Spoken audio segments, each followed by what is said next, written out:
अध्यात्म विज्ञान कोई धर्म या संप्रदाय नहीं है, ये स्पिरिचुअल साइंस है जो कुदरत के कानून पर आधारित है। ये विज्ञान पूरे ब्रह्मांड के सभी रहस्यों को उजागर करता है और जीवन के सभी पहलुओं को समझने के लिए एक नई दृष्टि देता है। इसी को आर्ट ऑफ विजन कहते हैं, दुनिया को देखने की एक नई दृष्टि, जो अध्यात्म विज्ञानी परम पूज्य स्वामी श्री कमलेशानंद जी के निर्देशन में सनातन सत्य का अनुसंधान कर हमारे जीवन को प्रकाशित करे। जय सच्चिदानंद। तो ये अगर उनकी अनंत शक्ति नहीं है तो फिर क्यों सभी जगह पे चाहिए? वो तो फल है ना सर, वो अपना जो बीज है उसका फल तो इसकी बात है, मैं आत्मा की प्रेजेंस की बात करता हूँ। आत्मा की प्रेजेंस सही, उसके बिना नहीं कोई भी उनकी प्रेजेंस के बिना कुछ भी कर सकती है प्रकृति? नहीं कर सकती। देखो, और प्रकृति जो कुछ भी करती है आत्मा की हाजिरी से, सुनो मेरी बात, आत्मा की हाजिरी से प्रकृति जो कुछ भी करती है उसमें आत्मा कुछ नहीं करता। क्या बताया? आत्मा अगर उसकी हाजिरी के बिना, प्रकृति जो करती है उसमें भी प्रकृति कुछ नहीं करती। नहीं, प्रकृति करती है, वो आत्मा की हाजिरी से कुछ कर सकती है, मगर वो इसमें आत्मा कुछ नहीं करता है। और जो प्रकृति है और प्रकृति की जो क्रिया है वो तो सिंपल बात है कि उनका क्रिएटर, ऑपरेटर, डिस्ट्रॉयर कुदरत है, और इसीलिए प्रकृति को करना न करना वो तो सब्जेक्ट है ही नहीं। मगर अज्ञानता के वश हम प्रकृति को इतनी वैल्यू दे चुके हैं बिकॉज ऑफ इग्नोरेंस कि प्रकृति ही सर्वस्व है, बिना प्रकृति हम जी नहीं सकते हैं। क्या बताया? ऐसी सोच बन गई। क्या बन गई? यही तो सबसे बड़ा देहाध्यास है। हमको प्रकृति कर्मों की भुगतान के लिए मिलता है कि हम खुद प्रकृति है? भुगतान के लिए। तो भुगतान के लिए मिलता है मतलब वी आर सेपरेट, यस और नो? सब्जेक्ट यहाँ सेपरेशन का नहीं है ना, मगर सेपरेशन का अनुभव नहीं करते हैं, वही तो सब्जेक्ट है। हाँ। वही तो सब्जेक्ट है। अगर सेपरेशन का अनुभव करते हैं तो रामकृष्ण महावीर का भी शरीर था, कोई तकलीफ नहीं थी। सब्जेक्ट अभी इतना ही है कि आत्मा अनंत शक्तिशाली है, वो थियरिकल बोल देते हैं। वो जो थियरिकल बोलते हैं वो छोड़ दो, यहाँ विज्ञान में तो सिद्ध किया जाता है कि आत्मा के बिना आप कुछ नहीं कर सकते, वही प्रमाण है, वो अनंत शक्ति वाला है। आप ऐसा नहीं कहते कि शरीर के बिना कुछ नहीं कर सकते हैं। वो दोनों में वो बात आज भी एक्सेप्ट नहीं होती है कि एकल आत्मा भी बिना बॉडी कुछ नहीं कर सकता और बिना बॉडी आत्मा भी कुछ नहीं कर सकता। नहीं, आत्मा तो बॉडी के बिना भी सजीवन ही है, चेतन। वो लास्ट स्टेज की बात आप करते हो, जब हमने पूरा प्रोसेस खत्म कर दिया फिर वो रियलाइज होता है। जो आप बोलते हो उसको आज मना नहीं, आज जो रियलाइज नहीं करते हैं वो नहीं है। लेकिन तो जब तक हम रियलाइज नहीं करेंगे तब वो प्रैक्टिकल नहीं। वो इंडिविजुअल टॉक है, यूनिवर्सल टॉक क्या है? उनको आत्मा चेतन है, मैं नहीं करता हूँ मगर चेतन नहीं है तो क्या है? तो फिर तकलीफ क्या है? आत्मा अनंत शक्ति वाला है, मैं नहीं करता हूँ मगर है तो क्या है? तो फिर तकलीफ क्या है? दिक्कत इतनी है कि आत्मा के अंदर अनंत शक्ति है, उसको एक्सेप्ट करते हैं, लेकिन जब कर्म नहीं है तब मैं सिर्फ इतना ही समझना चाहता हूँ, हाँ या ना में इतना किलोमीटर नहीं। देखो, सिंपल बात यह है कि जब केवल ज्ञान होता है तब भी मन काया होता है, लेकिन समझ पक्की हो जाती है। वो पेंटिंग अभी नेक्स्ट स्टेप लाया, पहले शरीर की बात लाए, जब मैंने क्लियर कर दिया कि शरीर तो फिर अभी नेक्स्ट स्टेप। मेरा जो अनंत शक्तिशाली है, लेकिन जब शरीर के साथ भी अनंत शक्ति वाला है बस, लेकिन वो कर्टन नहीं होना चाहिए। वो व्यक्तिगत प्रश्न है, मगर शरीर के साथ अनंत शक्ति वाले आत्मा का अनुभव कर सकते हैं। हाँ, बस नहीं करते, वो व्यक्तिगत वीकनेस है। नहीं कर सकते, वो व्यक्तिगत वीकनेस है। तो मैं यहीं पे जवाब देने की, पर वीकनेस को आप वैल्यू क्यों देते हो? मैं नहीं देता। कोई व्यक्ति खराब काम करता है उसको वैल्यू देंगे? समझाना काफी मुश्किल हो जाता है उसमें। कैरेक्टर नहीं है ना। स्वामी जी अभी तो ये तो मैं शुद्धात्मा हूँ, उधर तो 1% भी क्या है डाउट नहीं है, मैं शुद्धात्मा ही हूँ। और एक होता है ये तो चेतत्व से एक कुदरत के कारण चल रहे हैं ये चेतत्व, तो वो तो पहले ये चेतत्व को देखने के लिए प्रैक्टिस कर रही थी। तो क्या है चेतत्व कैसे होता है, हर एक संजोग में चेतत्वों को देखना है। ऐसे बाद में क्या हो गया, हर एक संजोग में चेतत्व होता ही है और मैं शुद्धात्मा ही हूँ, ये तो होता है। एक बात क्या होता है, नहीं 6 तत्वों में शुद्धात्मा तो आ गया। हाँ वो तो हो गया। 5 तत्व वो जड़ की अवस्था है और चेतन की हाजिरी वो छठा तत्व, उसमें शुद्धात्मा मैं हूँ। Yes. तो वो एक तत्व मैं हूँ वैसे। और ये तो क्या होता है, एक बार क्या होता है, इस अवस्था ये होता है ना, तब तो ये तो क्या होती है, तन्मय हो जाती है। तभी तो मालूम हो जाता है ये तो तन्मय का कौन प्रतिष्ठित आत्मा ही होता है, ये तो मैं तो नहीं हूँ, तो मैं तो शुद्धात्मा ही हूँ, तन्मयकार होती हूँ। बाद में फिर भी क्या हो जाता है, डाउट आता है, ये तो करेक्ट है, बाद में मालूम होता है ये तो उस समय तो तन्मयकार हो गई है, बाद में मालूम होता है ये तो तन्मयकार हो गई है, उस अवस्था में तन्मयकार हो गई है। लेकिन फिर से मालूम होता है ये तो प्रतिष्ठित आत्मा हो गई, मैं तो नहीं। ऐसे वो तो करके चलते हैं ना, वो तो चेतत्व मालूम ही होता है, हर एक संजोग में चेतत्व होना ही है, ये भी पक्का मालूम हो गया। फिर भी ये तो होता है ना, प्रतिष्ठित आत्मा तन्मयकार हो जाता है ना, तब तो ये तो ठीक से चल रहे हैं, तो नहीं तो इसको कुछ। प्रतिष्ठित आत्मा 2 प्रकार के हैं, एक डिस्चार्ज प्रतिष्ठित आत्मा, वो तो तन्मयकार ही रहेगी, क्योंकि चार्ज उन्होंने किया है तो डिस्चार्ज की अनुभूति वो ही करेगा। मगर जो लाइव प्रतिष्ठित आत्मा है वो जुड़ भी सकता है और सेपरेट भी, क्योंकि उन्होंने चार्ज नहीं किया है। अगर उनके पास अज्ञान है तो वो जुड़ जाएगा, अगर उसके पास विज्ञान है तो वो अलग रहेगा। तो चार्ज प्रतिष्ठित आत्मा अलग है और डिस्चार्ज अलग है, तो डिस्चार्ज तो जुड़ा ही रहेगा। ये तो जुड़ा ही रहेगा, क्योंकि उन्होंने चार्ज किया है तो सफरिंग उनको ही करना है, वो तो जुड़ा रहेगा।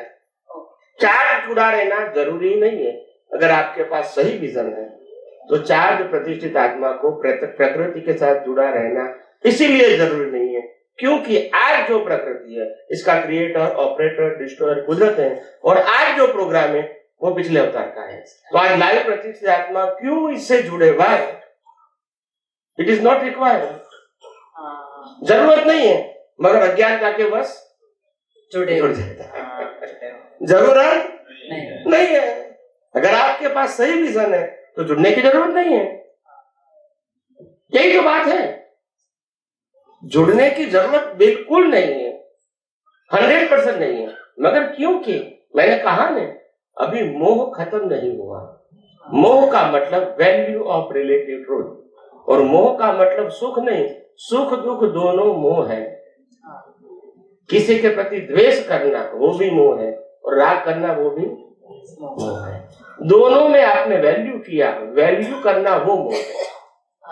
स्वामी जी इधर एक प्रश्न आता है, वो तो क्या होता है, वो प्रतिष्ठित आत्मा में बाद में मालूम होता है ये तो क्या है, ये तो तन्मयकार हो गई थी, वो तो सामने वाले क्या होता है, निर्दोष ही दिखता है, और मुझे लगता है मैं तो शुद्धात्मा हूँ, मुझे तो एक अच्छे, वो तो ज्ञाता दृष्टा, वो तो ऑटोमेटिकली वो तो समझ गए, तो मैं हूँ इसलिए समझ रही हूँ, माने देख रही हूँ, वो तो मालूम होता है। वो तो मोह का मतलब राग द्वेष किंचित मात्र भी नहीं होता है, उधर ही खत्म हो जाता है। वो तो तन्मयकार होकर अभी तो कुछ बात है, वो कुछ भी हो, लेकिन नहीं तो सुख हो तो दुख हो तो तब तो खत्म होता है, वो तो याद ही नहीं आता है, फिर से उन पर नहीं होता है, फिर से वो नया आता है, वो तो अलग बात है, लेकिन फिर से वो तो याद ही नहीं होता है। और एक है वैल्यू देना, वो तो एक बात होता है वैल्यू, अभी तो रियल और रिलेटिव में वैल्यू देना, रियल को वैल्यू दे दिया तो कोई बात नहीं, ये तो प्रतिष्ठित आत्मा की बात है। रिलेटिव को वैल्यू दे दिया तो तभी तो वो तो कैसे, ये तो मालूम नहीं हो रहा है, ये तो थोड़ा उदाहरण के साथ वो तो वैल्यू देना है, माने रिलेटिव में वैल्यू देना कैसा होता है, और रियल तो मालूम है, वो तो शुद्धात्मा में रह गए तो वो तो रियल का ही होता है। रिलेटिव में कैसे वो उदाहरण के साथ तो बोल दिया तो हम चेक करने को इजी हो रिलेटिव रिलेटिव की वैल्यू देने का मतलब क्या होता है? देखो सिंपल बात होता है। वैल्यू देने का मतलब अगर आपकी मेमोरी में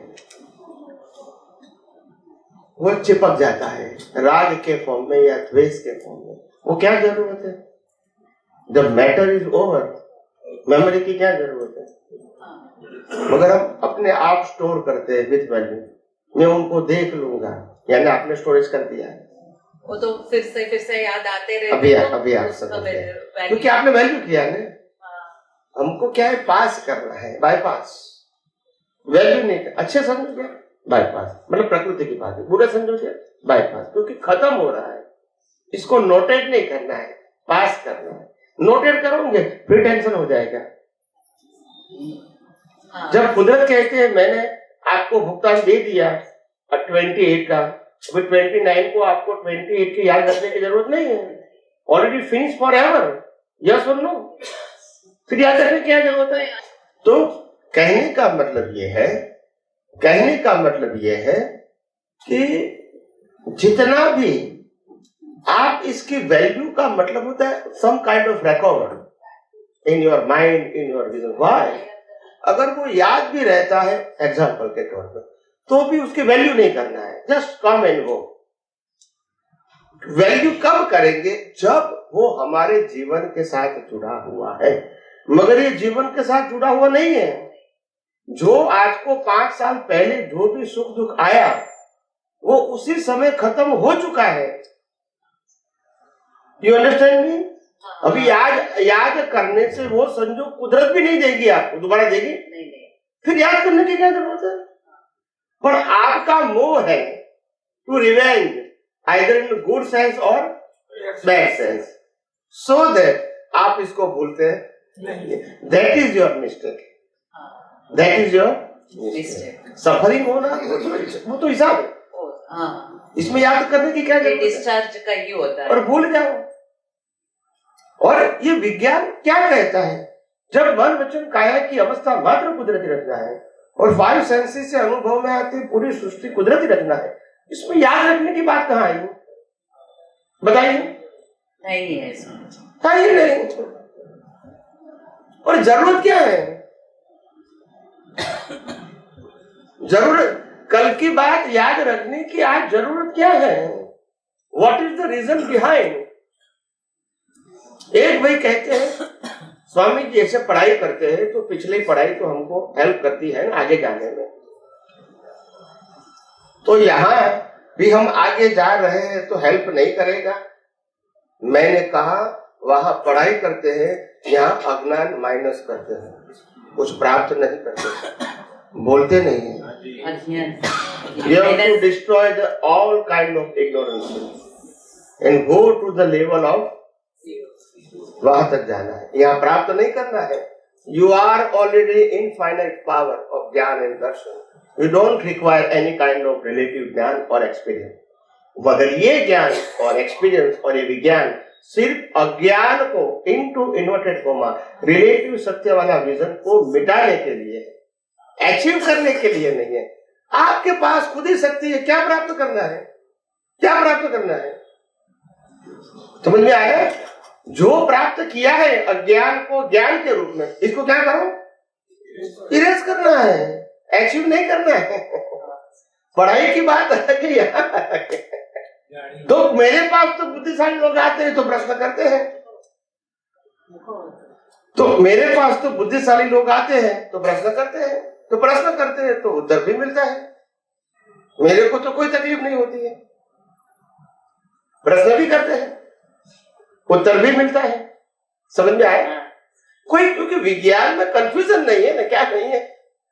vision is very clear, you can ask any question from any corner, but I have no problem.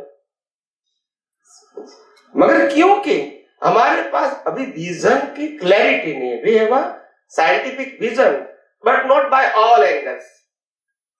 few angles we can understand in a science, few angles, अभी तो बहुत सारे एंगल को समझना हमको साइंटिफिकली बाकी है, और वो हमारी मिसिंग लिंक है. So we can not explain properly to the other people. Science में कोई जगह रुकावट नहीं है. क्या बताया? मगर हम समझ नहीं पाए हैं तो एक्सप्लेन नहीं कर पाते हैं. It is a different story. आप समझे?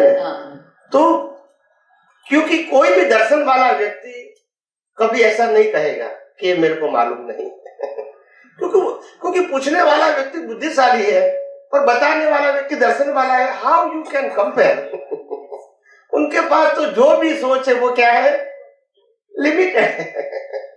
और इसीलिए मेरे को कभी भी बड़े बड़े साधु संत सन्यासी भी आते हैं, कभी कभी संजोग मिलता है बात करने का, तो कभी कभी वो लोग कहते हैं कि स्वामी जी ये तो बहुत बुजुर्ग है और शास्त्र का अध्ययन किया है, आगम का, वेदांत का, और 40, 50, 60 साल से वो प्रवचन कर रहे हैं, तो बहुत मतलब लर्नेड है, तो आप उनको उनके साथ बात करते समय आप जरा ध्यान रखना. मैंने बोला मेरे को क्या ध्यान रखना है? उनको ध्यान रखना है क्योंकि वो जो भी बात करेंगे वो किताबों की करेंगे. मैं तो बियॉन्ड किताब की बात करूंगा, तो उनके लिए ध्यान रखना है, मेरे लिए क्या रखना है? वो तो बेचारा जो भी बात करेंगे वो किताबों की ही करेंगे उनके पास तो. और जो भी नॉलेज है 40-50 साल से जो भी बता रहे हैं वो धार्मिक सत्य है, मैं मना नहीं करता हूँ, मगर धार्मिक सत्य से सनातन सत्य तो बहुत ऊपर है. वो तो रिलेटिव सत्य की बात करेंगे, जो भी करेंगे उनका लेवल ही रहेगा ना. वो सनातन सत्य की बात नहीं कर सकते, और करेंगे शब्द के रूप में तो एक्सप्लेन नहीं कर पाएंगे क्योंकि वो फॉर्मेट को ही पुरुषार्थ मानते हैं. तो उनकी तो मर्यादा मेरे को मालूम है. कोई भी धर्म वाला है, उनकी लिमिटेशंस मेरे को मालूम है. तो वो कहीं से भी प्रश्न करेंगे, कोई तकलीफ है, हमको सोचने की जरूरत भी नहीं है कि वो क्या पूछेंगे. बिल्कुल जरूरत नहीं है. उनकी रेडियस मालूम है ना, रेडियस, उनकी रेंज क्या है. वो कितना भी पावरफुल क्यों नहीं बोलेंगे, उनकी रेंज वही रहेगी. उससे बाहर वो जो व्यक्ति फॉर्मेट को ही पुरुषार्थ मानते हैं उसकी रेंज रिलेटिव सत्य ही होती है, उससे ऊपर वो नहीं गया है. भले वो शब्द अध्यात्म का बोले, भले वो वाक्य सनातन सत्य का बोले. वाक्य बोल सकता है, अनुभूति नहीं रहेगी. अनुभूति होती तो बोलता ही नहीं. वो बोलता है जब अनुभूति होती है तो कैसे बोलेगा? वो बोलेगा ही नहीं. वो बोलता है इट मीन्स उनके पास वो विजन नहीं है. शब्द हो सकते हैं, सेंटेंस हो सकते हैं, मगर विजन, तो फिर वो क्या प्रश्न करेंगे? उनकी जो भी रेंज होगी वो क्या होगी? रिलेटिव सत्य. तो ऐसे बहुत सारे लोग आते हैं मेरे पास, ऐसे पढ़े लिखे कहो या प्रवचनकार कहो या व्याख्यानकार कहो, आते हैं, मिलते भी है. हम इसका रिस्पेक्ट भी करते हैं, आदर भी करते हैं, क्योंकि वो लोकमान्य है. क्या है? लोकमान्य है, तो आदर करना ये हमारा कर्तव्य है. तो इसीलिए उसका आदर करना वो तो एक हमारा मानवीय धर्म है, आप समझे. मगर जब सिद्धांत की बात आती है तो फिर मैं ऊपर नीचे नहीं करता. व्यवहार से जो रिस्पेक्ट करना है वो करेंगे, उसमें कोई दो राय नहीं हो पाए, रिलेटिव ऊपर. मगर जब सिद्धांत की बात आएगी तो फिर मैं गोल गोल नहीं बोलूंगा. मैं कहूंगा साहब ये है, आपको मानना न मानना आपकी मर्जी है, बट दिस इज प्रिंसिपल. सिद्धांत की बात में मैं आगे पीछे नहीं करता हूँ, उसमें कॉम्प्रोमाइज नहीं करता हूँ, व्यवहार में करूंगा. तो ये बात है, क्योंकि ये दुनिया में रिवॉल्यूशन लाना है. ऐसा कैसे आएगा? जब मूल व्यक्ति ही हिल जाए तो मतलब ही नहीं रहा. आप समझे.